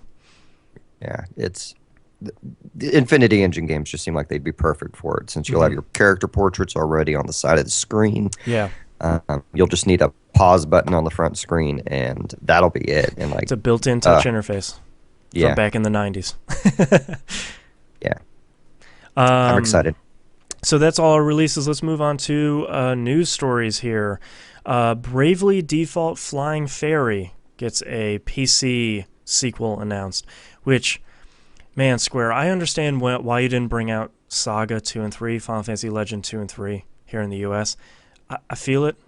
I don't agree with it, but please bring out this game. Apparently, it's like a spiritual sequel to the Hero 4 Heroes of Light, which was a great game that I'm just never going to play again. Let's be honest. But apparently, this is like the Final Fantasy game that Final Fantasy fans have been waiting for, and just getting nothing but fantastic reviews from everywhere. So please localize it. I'd love to play it.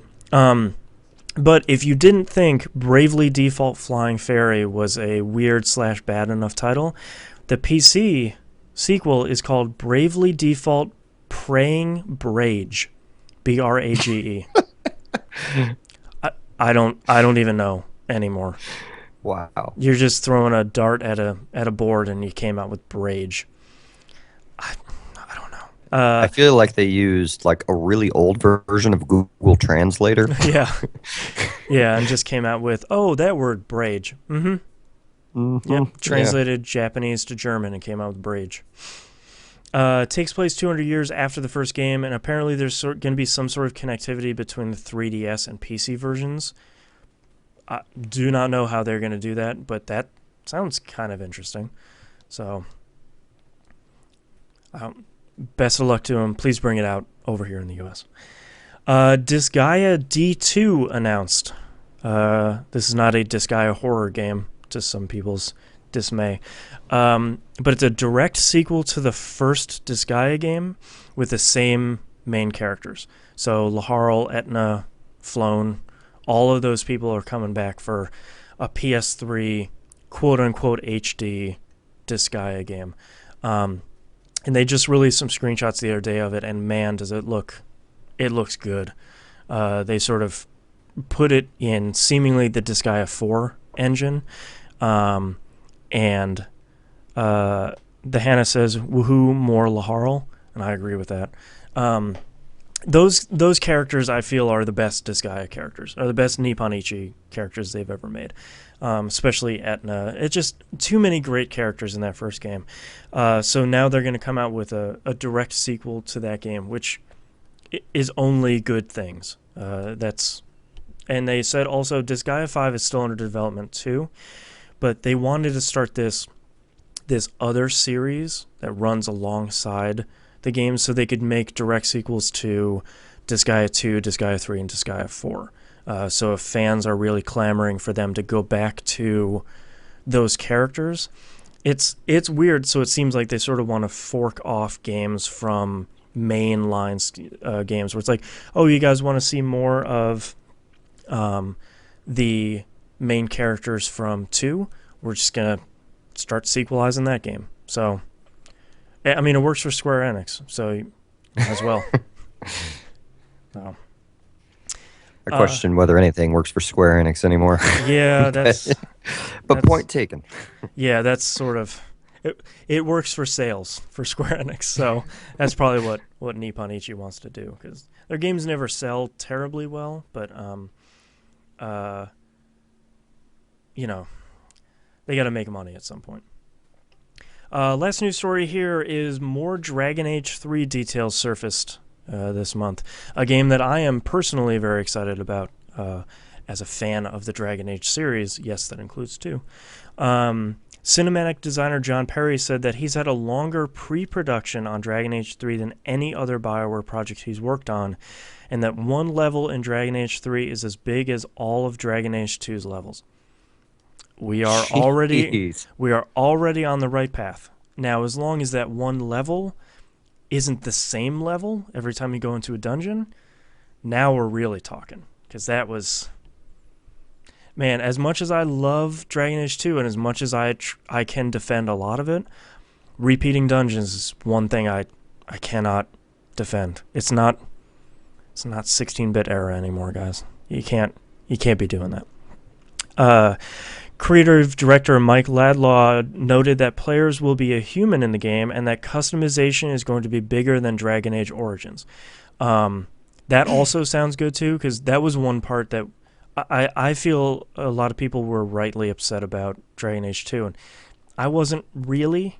I sort of liked the lack of customization options for your party members in 2, and I understood why they did it for the main character in 2, but I sort of wish you could change your main character around a little bit. And then some concept art has been shown, but not a lot of really high quality or really important stuff. So I feel like BioWare has sort of taken a step back, and I feel like they haven't really necessarily admitted that Dragon Age 2 was rushed. It certainly felt like it was, but I feel like they've admitted, we made a game. We made the first game, everybody really wanted that game. Made the second game, didn't really make the game that people wanted. Whether it was good or bad, it wasn't what the fans wanted. So it sounds like they're trying to get back to what we want out of a Dragon Age game. Well, I really like customization and main characters and having decisions kind of change how characters interact with me in a game. And that's, granted, Skyrim doesn't have a ton of it, but that's half the fun of Skyrim is making, now that I'm an orc, all these characters will make orc racial slurs against me now. Yeah. Which is horrible and cool all at the same time. Yeah. We'll probably be covering a lot of this Dragon Age 3 stuff as it comes out, since this is a really big sort of tentpole RPG that's coming out. Trying to keep on what's going on with that. So expect more news stories as we go. Let's move on to bargain bin picks. Musim, what do you have for this month?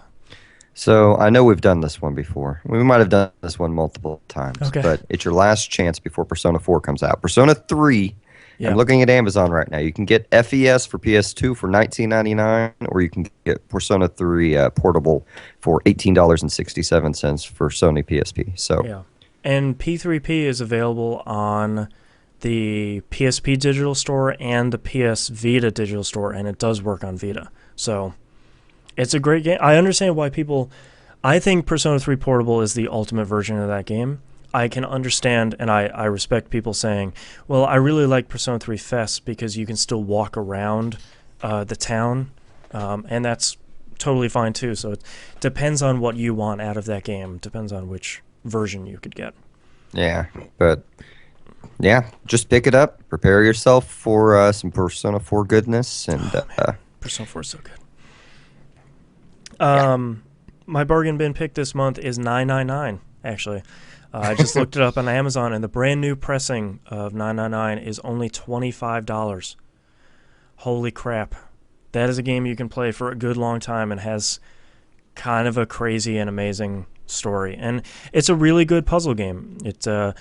I feel like a lot of puzzle games or a lot of visual novels don't balance the story stuff and the puzzle stuff well enough, but there's two discrete ways. They give you a lot of story, and then they give you a lot of puzzle, and then it sort of flops between the two of them. So I'm surprised this isn't like a collector's item yet. I think the original one was, because there was such a low print run on it, and it was very hard to find. But now that Virtue's Last Reward is out, they repressed it with new cover art, and it's more. I think it has the Zero Escape branding on it now too. So they're. I don't think it was started as a franchise, but 999 did so well that I think they're the Spike Chunsoft is the developer.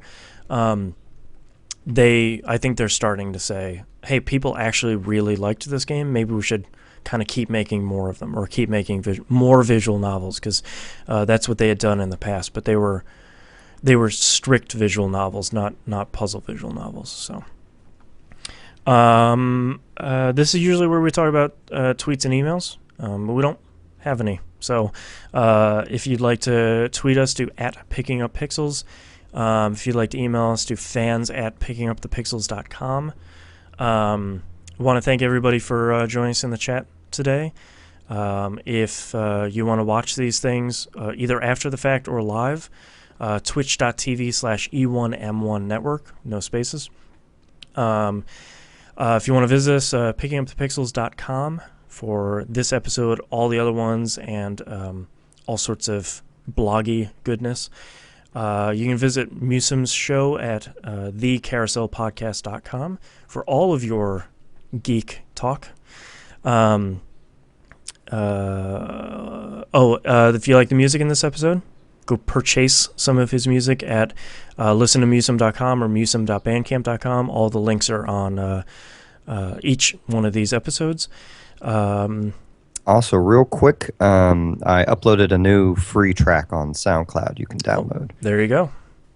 So, and that's just soundcloud.com/Musum. There you go. Go get it. Free music. The price is right.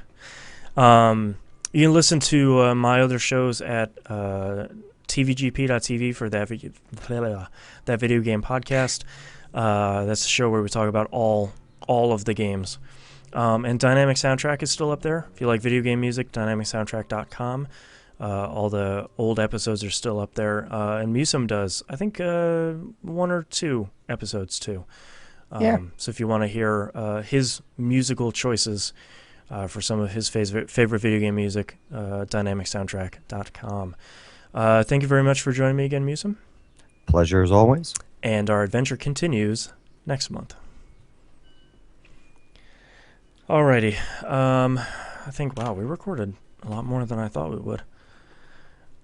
I wonder how much of it's the episode and how much of it is us BSing on the... I think we recorded like an hour for the first segment. So okay. We did get into a tangent about JRPG strategy guides. So. When they're done well, though. Yeah, when they're done well, they are a treasure trove of good info. When they're done poorly, just real bad. Okay, we good to stop the recording? Yeah, go ahead and stop it, and go ahead and start uploading it. I'll shoot you a text if I have any problems. And we're going to stop the broadcast too. Bye, everyone. Thank you very much again for the 5 people that joined us. We'll do this again next month, and I'll find some way to get the dates out to people better. Probably start some sort of E1M1 live stream calendar here that everybody can look at. Yeah, it's fun. I like it. I like getting the feedback as we go. Yeah. So thank you very much, everybody, for joining us, and we'll see you next time. Bye. Cool.